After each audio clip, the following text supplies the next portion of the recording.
नमस्कार। स्वागत है आपका द न्यूज लॉन्चर पर। मैं हूं अशोक वानखड़े। लेकर आया हूं आपका अपना खास कार्यक्रम direct hit. Direct hit hard hitting होता है। कई बार खबरें विचलित भी करती है, लेकिन ये सबसे पहले दीपावली की आप सभी दर्शकों को शुभकामनाएं। बस यही प्रार्थना करते हैं कि दीपावली का द्वीप जो है वो हमारे सत्ताधारियों के मस्तिष्क में थोड़ा प्रकाश कर दे। तालिबान को गले मिलने वाले लोग क्या तालिबान सोच पे उतर आए हैं? लगता तो ऐसा ही है। आज डायरेक्ट हिट में हिट हुआ है पत्रकारिता जगत। मैं इसलिए कहता हूं कि पत्तलकार, चाटुकार, पामेरियन, बहुत सारे शब्द है, गोदी, लेकिन कुछ बचे कुछ पत्रकार हैं जो पत्रकारिता आज भी जिंदा रखे हुए हैं। उसमें एक नाम था आनंद पांडे, दैनिक भास्कर के दिल्ली एडिशन का एडिटर, भोपाल एडिशन का एडिटर, जो बहुत महत्वपूर्ण एडिशन है दोनों। बहुत ही होनहार, इलेक्ट्रॉनिक मीडिया में भी काम कर चुका है।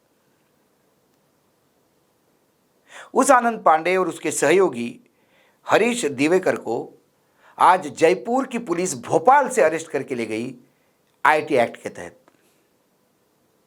आनंद पांडे 10 सूत्र नाम से पोर्टल चलाते हैं और जैसी पत्रकारिता आज तक रही आनंद की, वैसी ही 10 सूत्र में वो पत्रकारिता करते हैं। वो भ्रष्टाचार का पर्दाफाश करते हैं, वो व्याभिचारियों को नंगा करते हैं, वो समाज के अंतिम व्यक्ति को वेदनाओं को शब्द देते हैं। संविधान के रक्षकों में से एक मैं मानता हूं और लोकतंत्र के प्रहरी भी है। किस लिए अरेस्ट हुए? एक दिया कुमारी जी हैं, उप मुख्यमंत्री है राजस्थान की। ये बीजेपी की राजकुमारी भी कहे तो अतिशयोक्ति नहीं होगी। उनके कुछ भ्रष्टाचार के मामलों को उन्होंने जगह दी, क्योंकि जयपुर में ऐसे कई पत्रकार हैं जिनके पास खबरें तो होती है, लेकिन मजबूरी है कि नहीं छाप सकते, क्योंकि यही अरेस्ट होने का डर, परिवार को सताने का डर।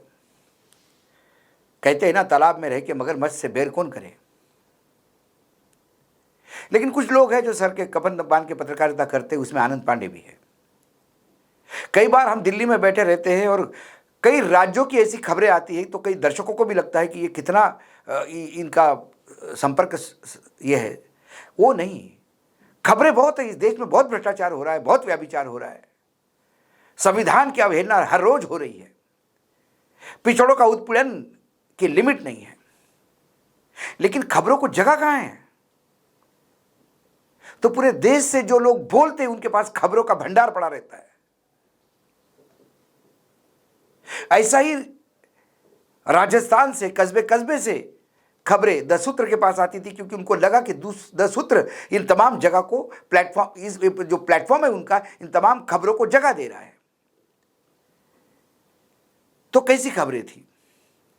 सरकारी जमीन हड़पने का खेल, दिया कुमारी के कारनामों पर भजन सरकार चुप क्यों, आखिर सहमति या और कुछ और भी हो सकती है संपत्ति खुर्द बुर्द, हथरुई की जमीन, कोर्ट में हार गई भजनलाल सरकार, कैसे, सिविल लाइंस के अरबों के बंगलों पर कब्जा, जयगढ़ फोर्ट में सरकारी नियम लेकिन निजी कमाई, जलेबी चौक पर खुलेआम कर लिया कब्जा, क्या टैक्स चोरी करती थी दिया कुमारी, प्रश्न चिन्ह, रातों रात 2 सरकारी गोदाम पर कब्जा। ऐसी कई खबरें थी। और खबरें, क्योंकि एक जिम्मेदार पत्रकार है, बड़े बड़े जो देश का सबसे बड़ा हिंदी का अखबार है उसके संपादक रह चुके हैं, तो उन्होंने विद सबूतों के साथ खबर लगाई। जैसे उदाहरण के तौर पे, क्या टैक्स चोरी करती है दिया कुमारी, सवाल। यह सवाल आनंद पांडे का नहीं था, 10 सूत्र का नहीं था। यह सवाल केंद्र सरकार के इनकम टैक्स डिपार्टमेंट का था, क्योंकि इनकम टैक्स डिपार्टमेंट ने इनकम टैक्स आयकर अधिनियम 1961 की धारा 148 के तहत एक नोटिस जारी की थी दिया कुमारी को दिल्ली के बंगले में। और नोटिस बताता है कि आयकर विभाग को संदेह है कि आपने अपनी आय छुपाई है। कई सालों के बाद भी आपकी फाइल खुल सकती है। और क्या यही नोटिस था? उन्होंने ये तो नहीं कहा कि चोरी की, उन्होंने कहा कि क्या टैक्स चोरी करती है दिया कुमारी, प्रश्न चिन्ह। यह प्रश्न उसको भी है, यह प्रश्न जनता को भी है। यह प्रश्न इसलिए है कि इनकम टैक्स को यह सवाल है, तभी तो नोटिस दिया। उसका जवाब आप क्या देते हैं, उसका जवाब आप पब्लिक करते हैं तो बाकायदा वो होगा कि इनकम टैक्स ने लगाए आरोप पे तगड़ा जवाब दिया राजकुमारी ने।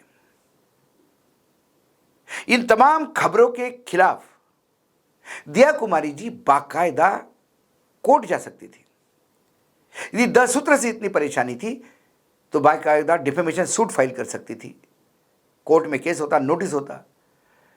यदि दिया कुमारी डिफेमेशन सूट जीत जाती तो आनंद पांडे को सजा होती, जेल होती, दूध का दूध पानी का पानी होता। लेकिन जब डिफेमेशन सूट होता तो आनंद पांडे भी बताते कि उन्होंने ये खबरें क्यों छापी, क्योंकि इसका आधार है। जब ये आधार खुलता कोर्ट में, कागज खुलते और आनंद पांडे यदि उसमें से छूट जाते तो फिर मुहर लगती राजकुमारी की भ्रष्टाचार पर।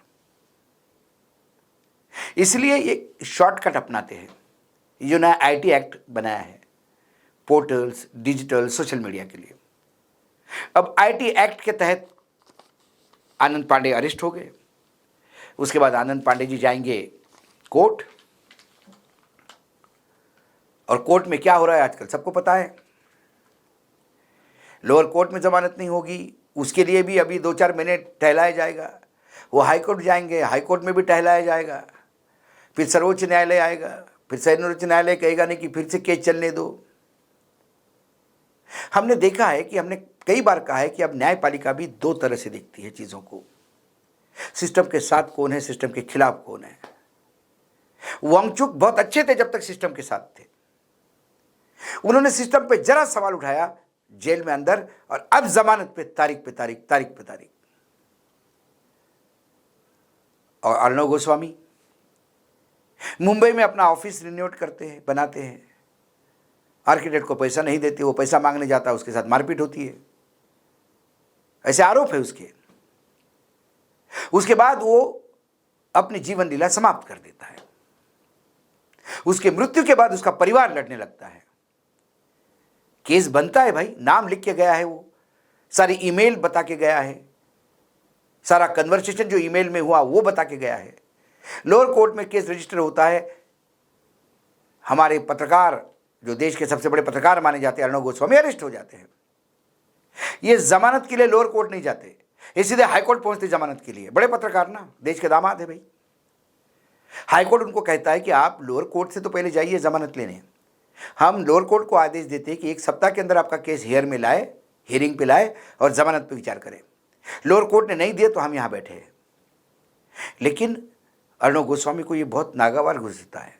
वो सर्वोच्च न्यायालय जाते हैं और सर्वोच्च न्यायालय रात को 12 बजे चंद्रचूड़ साहब अदालत लगाते हैं और उनको जमानत देते हैं। तब नहीं पूछते कि आपने नीचे के कोर्ट से क्यों नहीं ली, डायरेक्ट सुप्रीम कोर्ट क्यों आए, क्योंकि वो सिस्टम के साथ थे।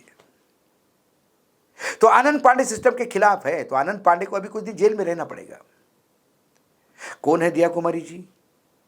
जयपुर की राजकुमारी है भाई, जयपुर राजघराना, कछवा परिवार है, कछवा डायनेस्टी का घराना है, राजघराना। राजपूतों में बड़ा शान से माना जाता है। उनके आखिरी जो राजा थे, क्योंकि आज़ादी के बाद तो सब संस्थान खत्म हो गए, विलय हो गया भारत में, तो आखिरी जो राजा थे वो थे मानसिंह द्वितीय। आज़ादी के बाद सारे विलय हो गया भारत देश में, संविधान लागू हो गया, अब राजा सिर्फ टाइटल रह गई। तो उनके बेटे भवानी सिंह, कर्नल भवानी सिंह, आर्मी के बहुत बढ़िया ऑफिसर, आज भी लोग उनको सैल्यूट करते हैं, उनके बहादुरी के किस्से सुनाए जाते हैं। उनकी ये बेटी है, यानी आखिरी मानसिंह द्वितीय जो राजा थे उनकी ये पोती है दिया कुमारी।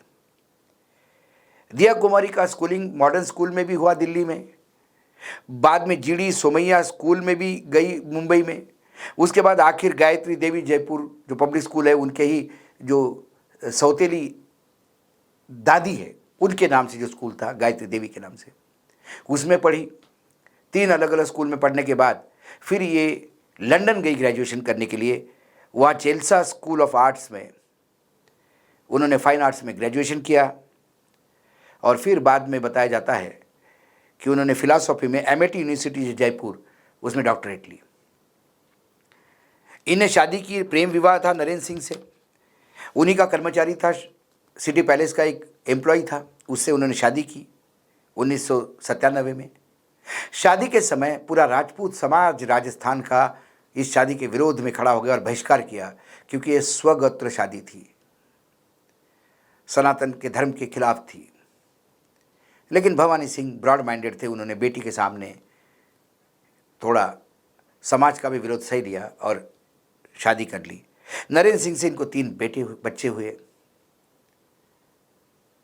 उसके बाद 2013 में तत्कालीन मुख्यमंत्री गुजरात आदरणीय नरेंद्र मोदी जी जयपुर आते हैं, साथ में राजनाथ सिंह जी पार्टी के अध्यक्ष वो आते हैं और दिया कुमारी जी को भाजपा में प्रवेश करवाते हैं 2013 में।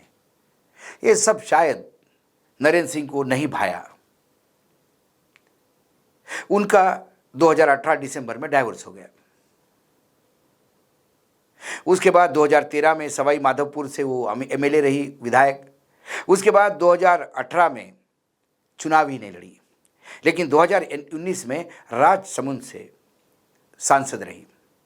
और उसके बाद आखिरी विधानसभा चुनाव जो हुए वहाँ फिर जयपुर के ही विद्यानगर से विधायक है।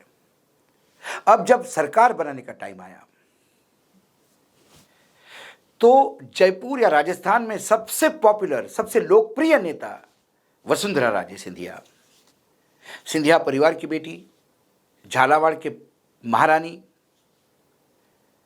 लगातार मुख्यमंत्री रही, केंद्र में मंत्री रही, सबसे लोकप्रिय। लेकिन ज्यादा लोकप्रिय जो होता है वो वर्तमान के नेतृत्व को ठीक नहीं लगता। और मोदी जी ने पॉलिसी रखी थी कि जो उनके समय तत्कालीन मुख्यमंत्री थे सबको घर बिठाना था, क्योंकि अनक्राउंड किंग मतलब बिल्कुल अकेले सत्ता में रहना है, कोई आसपास फटकना नहीं चाहिए। करीब करीब सभी मुख्यमंत्रियों ने कॉम्प्रोमाइज़ किया, चाहे रमन सिंह हो गए, वो स्पीकर बन गए, पूरी अपनी ताकत के साथ मध्य प्रदेश में चुनाव जितवाने के बाद भी शिवराज सिंह का बाहर हो गया, बाकी लोग तो वैसे ही चले गए। लेकिन सिंधिया जो महारानी सिंधिया है वो नहीं, वसुंधरा जी नहीं, वो आज भी रीढ़ की हड्डी के साथ पूरी तरह से खड़ी है। लेकिन उस महारानी के सामने एक दूसरा परिवार खड़ा करना था, इसलिए दिया कुमारी को मुख्यमंत्री बनाना करीब करीब तय था, ऐसी चर्चा थी उस समय। लेकिन फिर अमित शाह है, उन्होंने पहले मन बना लिया था, उन्होंने भजनलाल शर्मा को मुख्यमंत्री बनाया। और भजनलाल शर्मा ये पहली बार चुनाव लड़े तो हार गए, इंडिपेंडेंट लड़े, दूसरी बार बीजेपी के टिकट पर लड़े तो जीत गए। ये बीजेपी के कार्यक्रमों में अनाउंसमेंट करते थे, बैठ जाइए, मुख्य अतिथि आ रहे हैं, अब वो इनका स्वागत करेंगे, वो उनका स्वागत करेंगे। वो एकाएक मुख्यमंत्री बन गए, क्योंकि वसुंधरा को अपमानित भी करना था और ऐसा मुख्यमंत्री चाहिए था वो जो दिल्ली के बलबूते पे चले, दिल्ली जो कहे तो फिर कंसोलेशन प्राइज के नाम पे दिया कुमारी जी को उप मुख्यमंत्री बनाया गया। ये पूरी कहानी है। लेकिन दिया कुमारी जी को लगता है कि वो मुख्यमंत्री बनने के बाद शायद आजादी के पहले का वो समय वापस आ गया, वही सामंत, वही राजा, वही महाराजा। और फिर राजा महाराजाओं को सवाल ठीक पूछना अच्छा नहीं लगता, उनके किए पे सवाल उठाए तो फिर ये देशद्रोह है। अब फिर आईटी एक्ट के तहत आनंद पांडे को उठा लिया। आज पत्रकारिता हिट हुई है। मैं जानता हूं कि पत्रकारिता में पीत पत्रकारिता करने वाले भी बहुत हैं, लेकिन उनके लिए कानून है देश में, नए कानूनों की जरूरत नहीं है। आप उनको कोर्ट में खींच सकते हैं, कोर्ट में आप पत्रकारों को जेल करवा सकते हैं, लेकिन फिर आप किस कैनवास क्लीन चाहिए, आप पाक साफ चाहिए। आप पाक साफ नहीं हो तो फिर बड़ी मुश्किल है। क्या इसीलिए आईटी का सहारा लिया गया? हम आनंद पांडे को जानते हैं, आनंद पांडे टस से मस नहीं होंगे। आनंद पांडे की लड़ाई के साथ हम लोग भी साथ हैं। बस दर्शकों से प्रार्थना कर ये इतना ही है कि पत्रकारिता का जिंदा रखना यदि है तो पत्रकारिता पे जब जब हमले होंगे तब आप कुछ मत कीजिएगा, हमारे लिए प्रार्थना कीजिएगा। हम ऊपर वाले में विश्वास रखते हैं। भले ही न्यायपालिका, विधायिका, कार्यपालिका हाथ में हाथ मिलाकर स्वार्थ साध रही हो, पत्रकारिता में भले ही पूर्ण रूप से दिमक लगी हो, लेकिन अभी भी कुछ जगह बाकी है। आनंद पांडे की लड़ाई जारी रहेगी। हम आनंद पांडे का साथ देंगे। आपसे अपेक्षा है कि प्रेयर करें। आज डायरेक्ट हिट में इतना ही। कल फिर आता हूं किसी विषय के साथ। तब तक के लिए नमस्कार। देखते रहिएगा द न्यूज़ लॉन्चर।